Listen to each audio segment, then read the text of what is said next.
Hey everyone, welcome to another episode of Miller's Military Moments. I am your host, Jason Miller, Master Sergeant retired, and today we're going to continue my story as I returned from New Orleans and I get a serious back injury and also preparing to deploy within the next 60 days and after, the fall of 2005. So definitely a lot going on.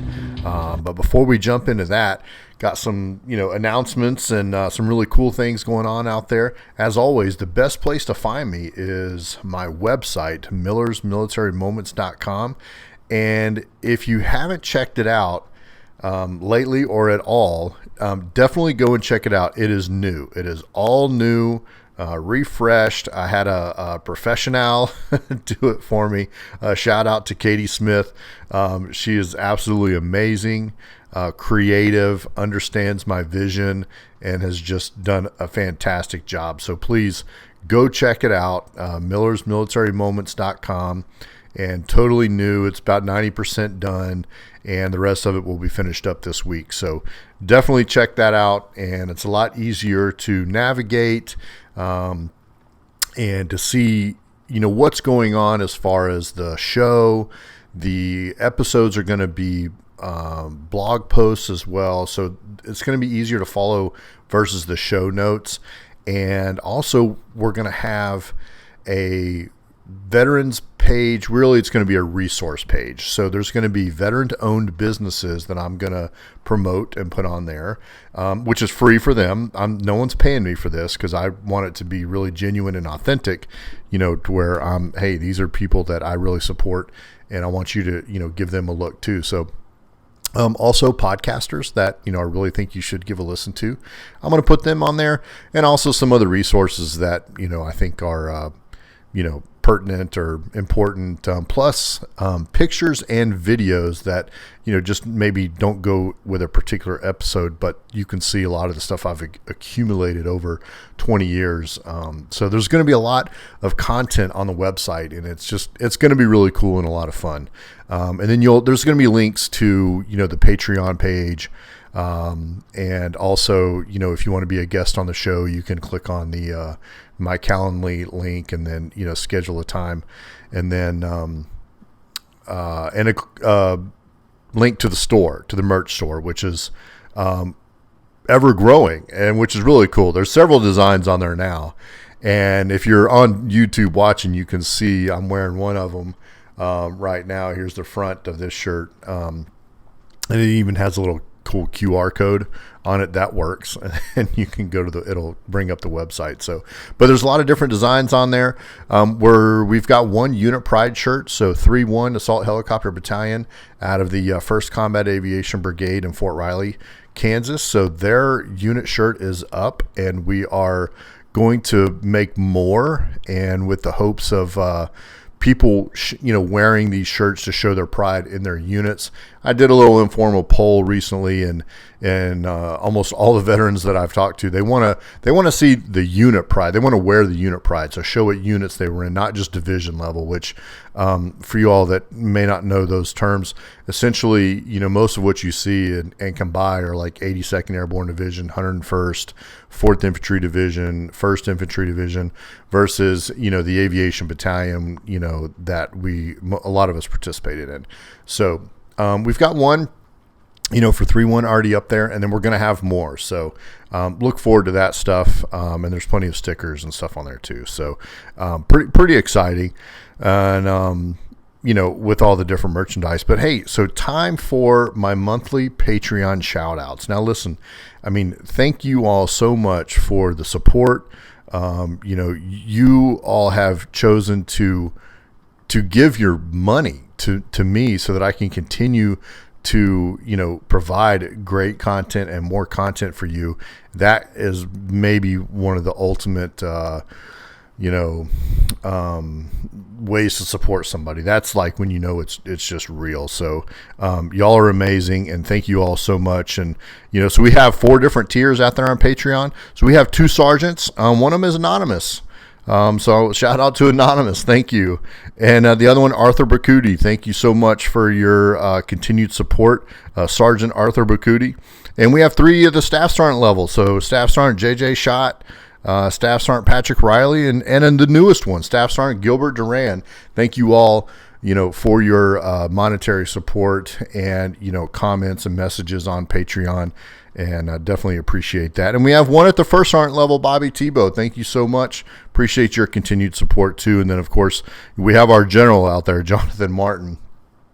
Just amazing support. It blows me away, to think that, somebody's willing to provide that much money to support, this endeavor. I mean, sharing not just my story, but everyone else's story too.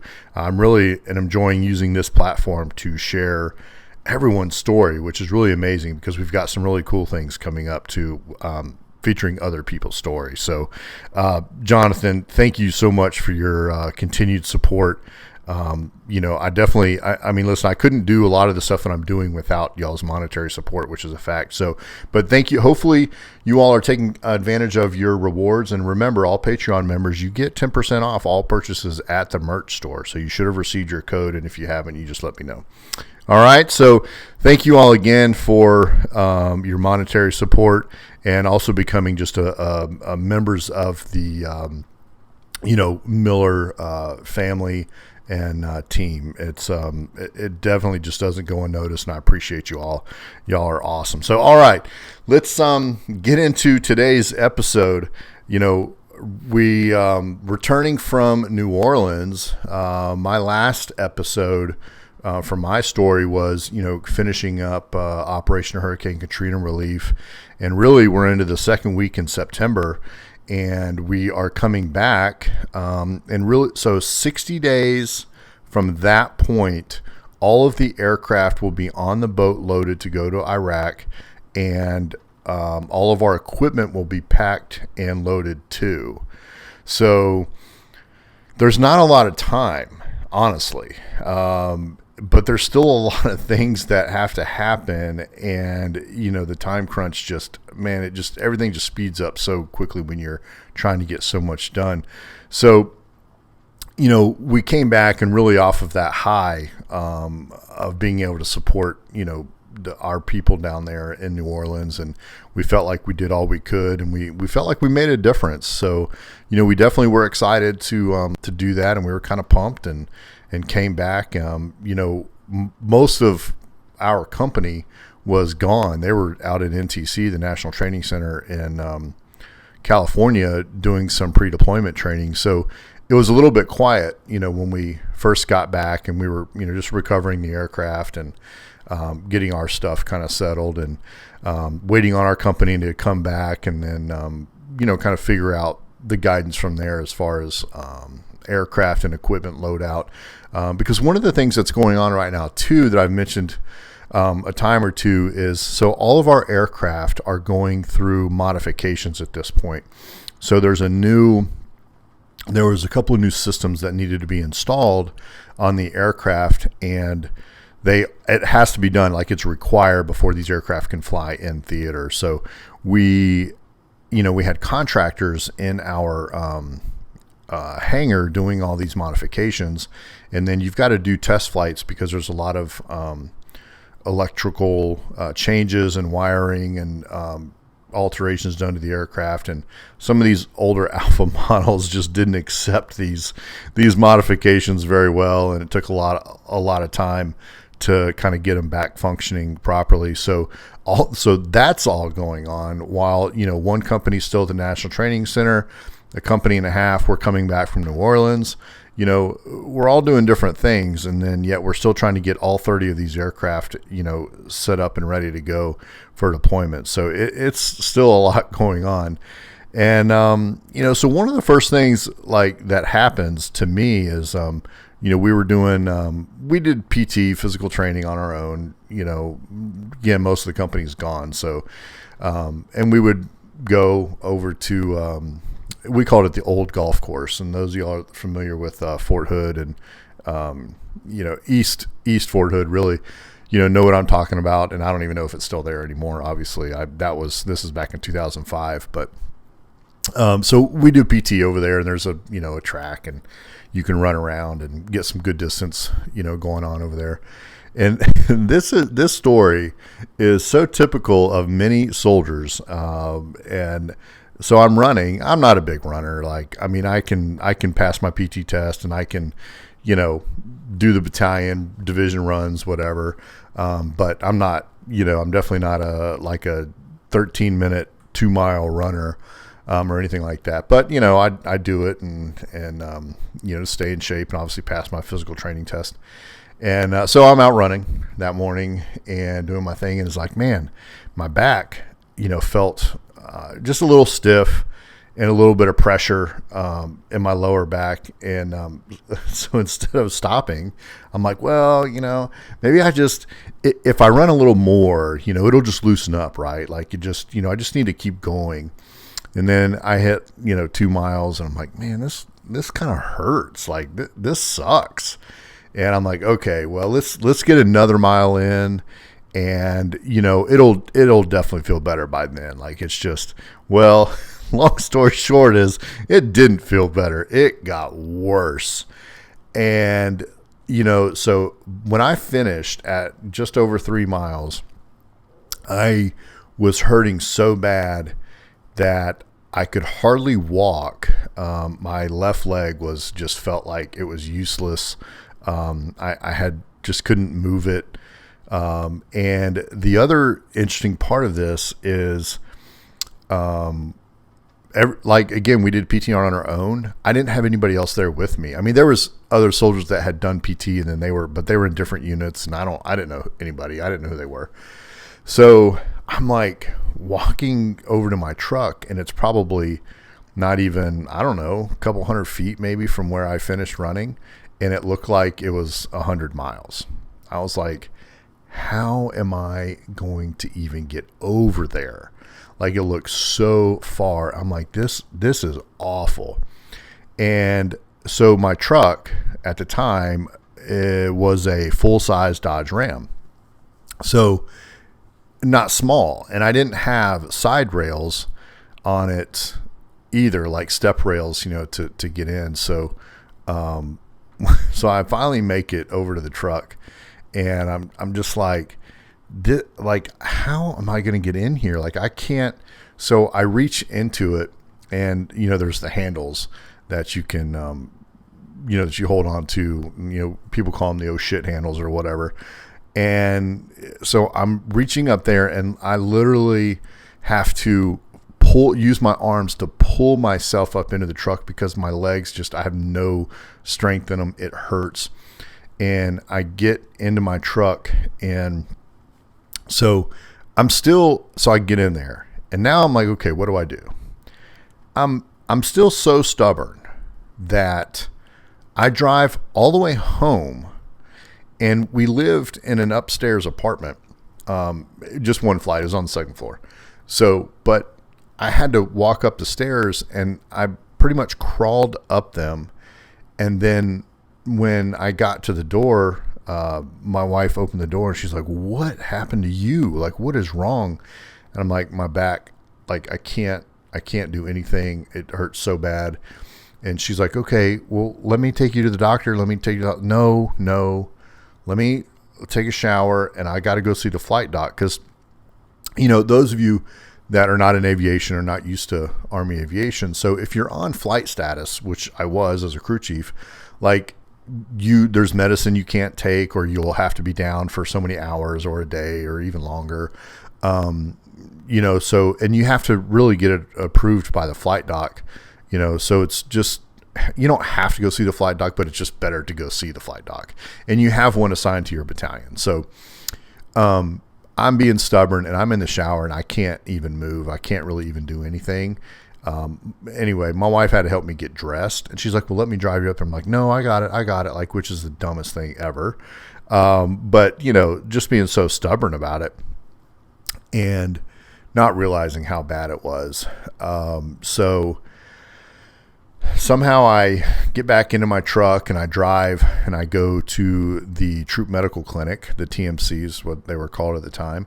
But it's after sick call hours. So it's another interesting thing about in the military. You have designated sick call hours, right? So it's like 6:30 to 8 or whatever. Some places a little bit different time, but you have a designated time in the morning for, new injuries, for new, issues, like immediate issues you need to have addressed that you can't get an appointment for, or you can't wait for an appointment.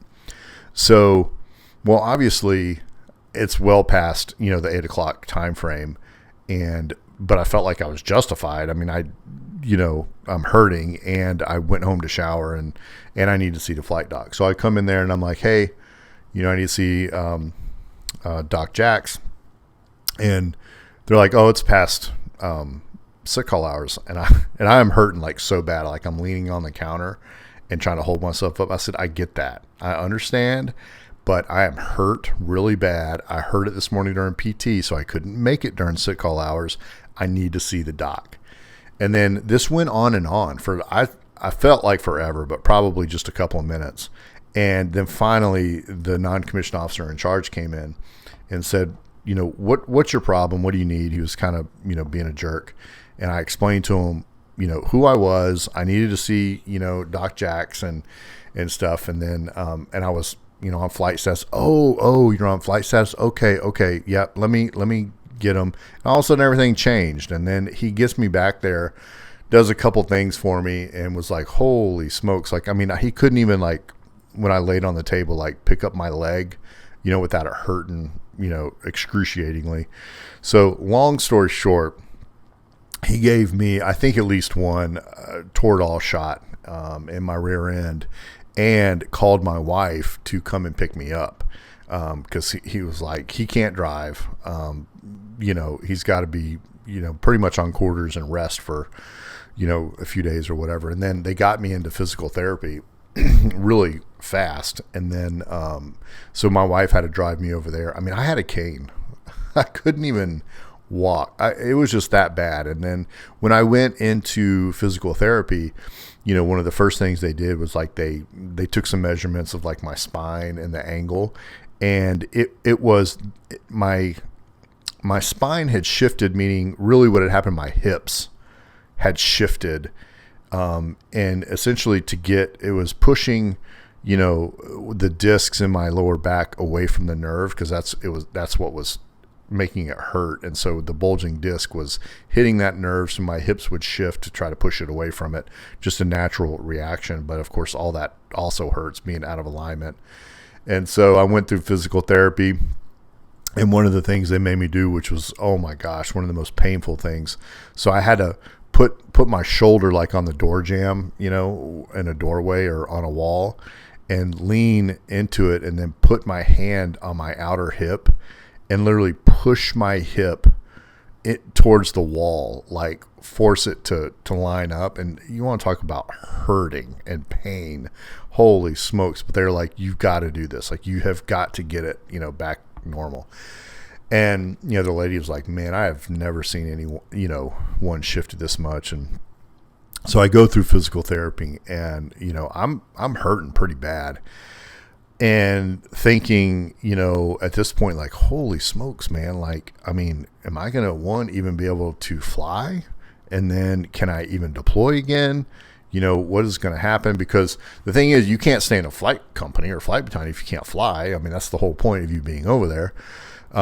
So, I'm thinking, gosh, man, my flight career is going to get ready to end before it even gets started, like, so that's all disappointing. But of course, those are just thoughts in my head. No one's really saying that. I just kind of know how it all works. And, so I went through the physical therapy and really worked hard at getting myself, physically able to do it. And essentially I had to get clearance, from the flight doc to fly, before deployment, or, I was going to have to move and then to figure out what else they're going to do with me. So, definitely a tough time. So all that's going on, and, now we're, the company's coming back, from NTC. We've got to recover our equipment. We've got to get the rest of our aircraft ready. And, if you remember in a previous episode or two, I was talking about how our particular company, Charlie Company 34, so we had all the Alpha models, which are all the older aircraft. Older aircraft, one of the things that I'll tell you about them, they do not like modifications, meaning they don't like rerouting of wires. They don't like new components being installed that were not normal to that system. And so our aircraft were coming out of modifications slower than the rest, and were requiring a lot more maintenance test flight work with the MTPs, our maintenance test pilots, and our crew chiefs, because there were just a lot of faults happening with these new systems. And so we're trying to do our pre-deployment stuff. We're trying to spend some time with our family before we leave. I'm trying to rehab myself, to get strong enough to where I can get approved to fly. And yet we're all sitting here, hoping our aircraft come out in enough time, and then we can get the test flights done. And it started to kind of like other people were getting time off and we weren't, because we still had to do the test flights and get these aircraft up. So, all that's going on, and, you're just like, man, I want to spend time with my family, but I've got to test fly this aircraft and get it fixed. So, there's a lot of things going on during that time. And another interesting thing about that time, and talking about the contractors. So there was one particular contractor that I had not seen. I didn't know he was working there, but he was actually in the unit that I was in and deployed with us in 2003. And but he was stop lost, and I know I talked about that before. But if you're new to the show, stop loss means your contract is up, but the Army deems that you're necessary to stay in, and they can make you stay in past your contract. Well, the beginning. The initial invasion of Iraq, they made him stay in. His contract had expired, but they made him stay in. So he stayed in, and anyway, he got to go home like halfway through. But when he was going through his, his final physicals before he got out, they realized he had 2 broken hips. Now, I know that sounds crazy, and I have told the story before, but like, what do you mean they found out he had 2 broken hips? So he had some pain in one of his hips, but didn't know it was broken. And anyway, so he had one, they replaced one before he got out, and then they, had to let him go through rehab. They let him out of the Army, and then they brought him back in to, get the other one. So he was, 26 years old and had 2, fake hips installed, which was crazy. So when I saw him, he wasn't walking great, and, I was like, holy smokes, man, what happened? And so he told me, and, but he was doing well.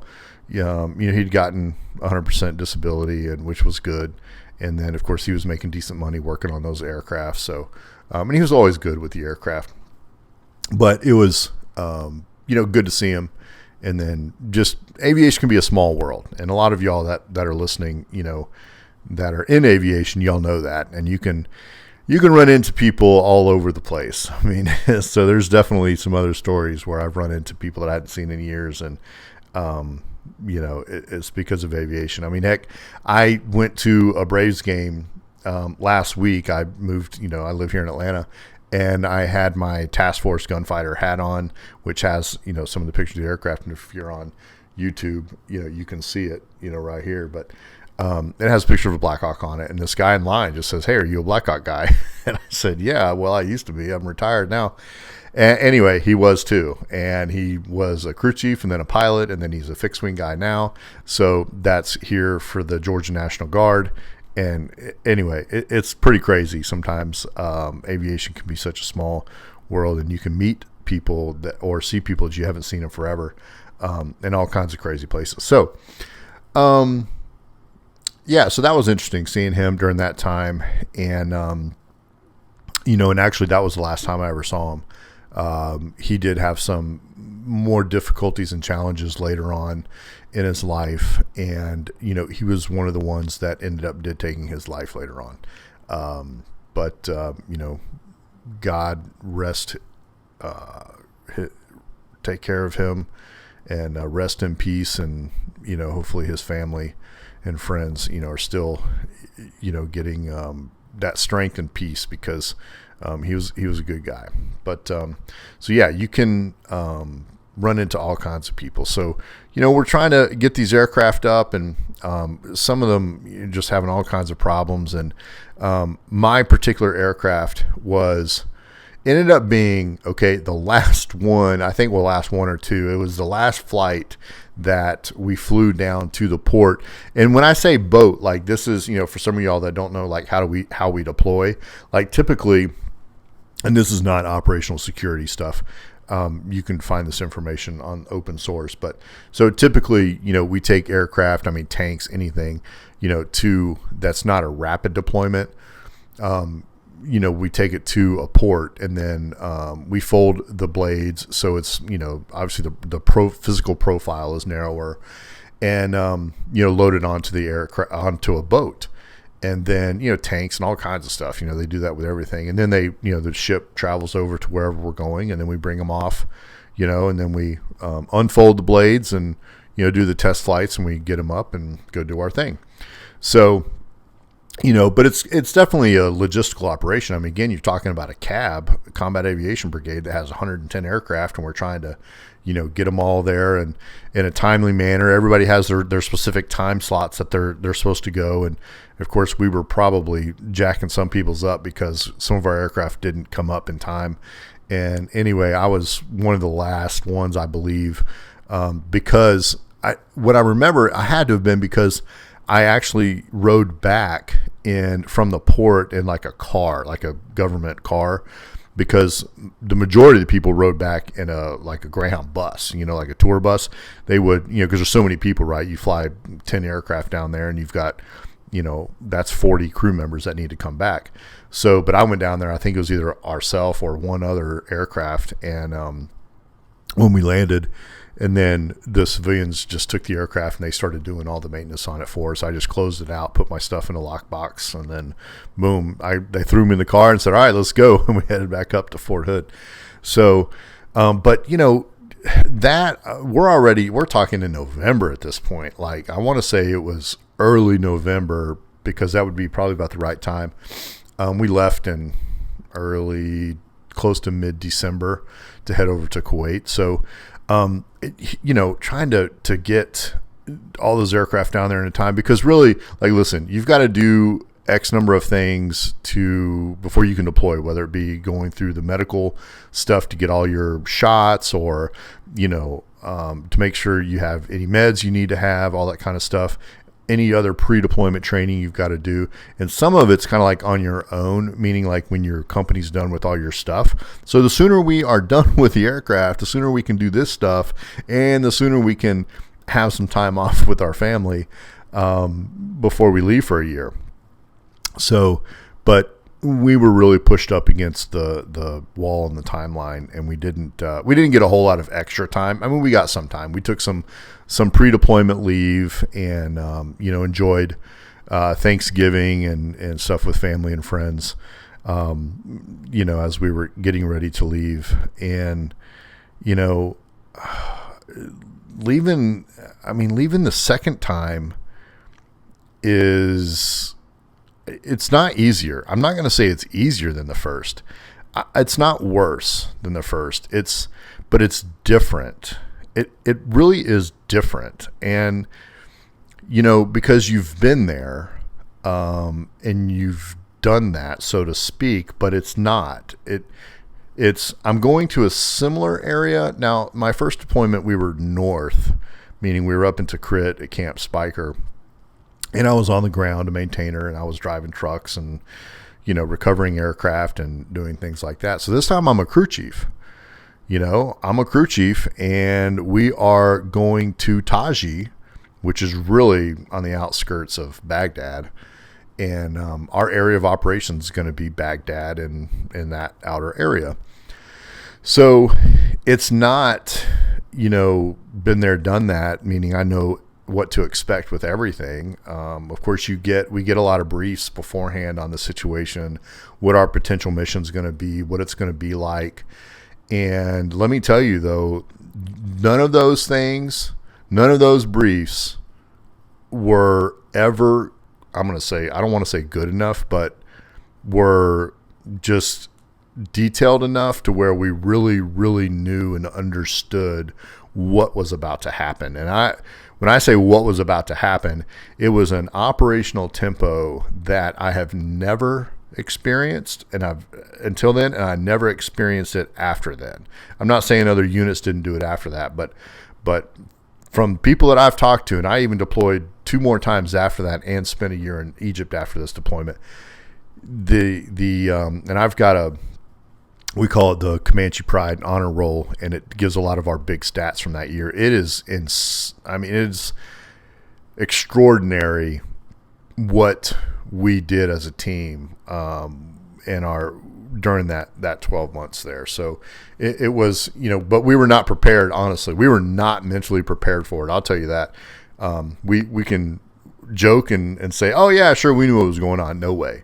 Absolutely not did we have any idea what was going to happen, but more to come on that stuff. So, my physical part, that's really the big part of this is, getting through physical therapy and then, getting approval from the doc.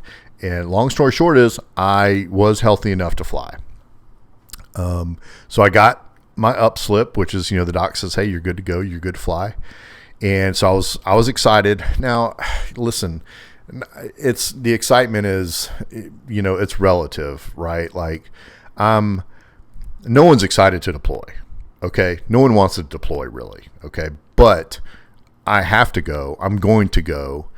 And since I am going to go, I want to go and do the job that I really want to do, which is I want to be a crew chief. And so, yes, in that respect, I'm excited to go and experience this side, of Army aviation in a deployment, and then, see what I can do to be the best teammate and, figure it out from there, right? So, yeah, I was happy, that I got my upslip and, I could go fly. I mean, I don't know that my wife was that happy, meaning, it's flying in aviation is dangerous, right? I mean, anything can happen. And really, coming off of my first deployment with how many aircraft went down, she's probably thinking like, oh my gosh, this is not a good idea. I don't like this. And, I never know what's going to happen because obviously I'm gone overseas. So she probably wasn't as happy, but, as always, she was just really supportive. I mean, just, hey, if that's what you want to do, then I support it. I love you. Just do your thing. Be safe. Be careful. Take care of your teammates. I'll see you on the flip side. So that was, she always projected positivity very well, to me. So that was good. But yeah, so I got approved and, here we go. I'm ready to go. Now I'll tell you, I'm not really 100% physically, I'm not going to say ready, but my back still hurt. So there were some changes that had to occur. I didn't run for a long time, honestly. And, fast forward to now and retiring. My back is messed up. And that was the beginning of it. And then flying that next year, I'll tell you what, did not help it. It did not help it one bit. But I experienced it, and there you go. I got through it and made it. But, yeah, so I got cleared, and, I'm like, cool. And then so I was able to fly my aircraft down to the port, got it ready to go, dropped it off, and then came home. And, of course, like I already said, we had some downtime and some time with our families and friends and got ready to go and had some, thoughts to prepare and, get ready mentally to deploy again, even though there's just no way we could have been ready for what we were about to experience. The operational tempo that we experienced that year was so crazy. So a couple things really wrapping up this episode. We, get to Kuwait, And, listen, I mentioned earlier, saying goodbye was just really, really tough again. But we did something different this time with saying goodbye. So I drove my truck to the hangar by myself. I said goodbye at home. I said goodbye to, my wife and my son. And of course, my son didn't really understand what was going on. And, but, I said goodbye to him and my wife, and then I just drove my truck myself to the hangar, left my keys in it, and then my wife had an extra set of keys, and she came up, and got it a few days later. So, that was it seemed to work out better for us, because what often happens is you and your whole family go up to the hangar before the soldier has to draw their weapon and gets on the bus, and then starts the long ride over there, and you can sit there for hours, and it's like you're so sad, because you're getting ready to leave, and it's like you're just drawing it out, and it's just hard, and it's hard to talk, and and there's so many people around you, so that was something that we started then, and we did it every time after that. We said goodbye at home, and then I got in my vehicle and left, and it just worked out a lot better for us. And I'm not, shaming anybody that comes and does the whole goodbye at the hangar, because listen, do what you got to do. Do what's best for you and your family. That's just what worked best for us. It gave me time to kind of, cry it out and get rid of those crocodile tears, and, focus, and kind of start to turn that switch of, mission focused, and just kind of get my mind right, a little bit earlier. So, that's what worked out for us, and, that's what we did. So, and then another thing that's different about this deployment is, so my wife and son are actually going to move back home, which, y'all may have heard some people do. And so we moved back home. Her and my son moved back in with her parents for the year. And, her dad actually came out and helped with packing some of the stuff. We had movers come in and pack most of the stuff and put it in storage, but they were taking my truck and then some of the other stuff. I think my truck and her car maybe. And then, but they drove from Texas to Georgia, and then, she spent, that next year with them, and, which was a great experience for her and JJ, and then also for them too. And, so everybody does it different, some, like the first deployment, she stayed there. And then the second one, we asked if she could come home, and she did, and worked out really well. The family readiness group was just a little bit different in that second unit when we deployed. So I don't want to say it was bad. It was just different. And she just felt better about going home and spending some time with her family. So, and I felt better about it. It's one of those things like, listen, if wherever my family needs to go and be comfortable, safe, happy, all those things, then that's what I want, because while I'm deployed, I can't do anything for them. I can send letters, I can call, I can tell them I love them, I can, but I can't, emotionally be there for them. I can't physically be there for them. So, whatever works for your family, and, for us, that's what worked for us. Then that's the best thing to do, because then I can really focus on my job over there, knowing that my family's taken care of. They're good to go.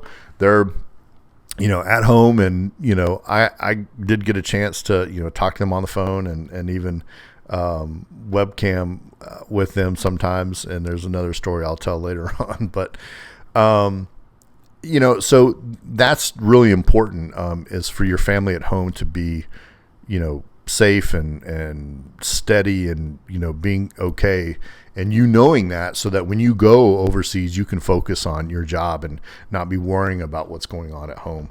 And I was lucky, because there's several people that I know and families that just weren't, and they weren't safe. They had a lot of problems, and it impacted their soldiers' performance.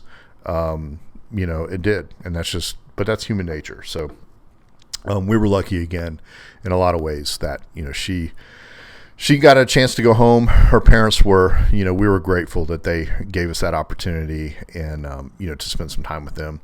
But it did allow me to focus more, over there, knowing that they were good to go. So, and, again, everybody does it different. So it's just whatever works best for you. I'll never say that like this is the best way to do it. It's just that's what works best for us.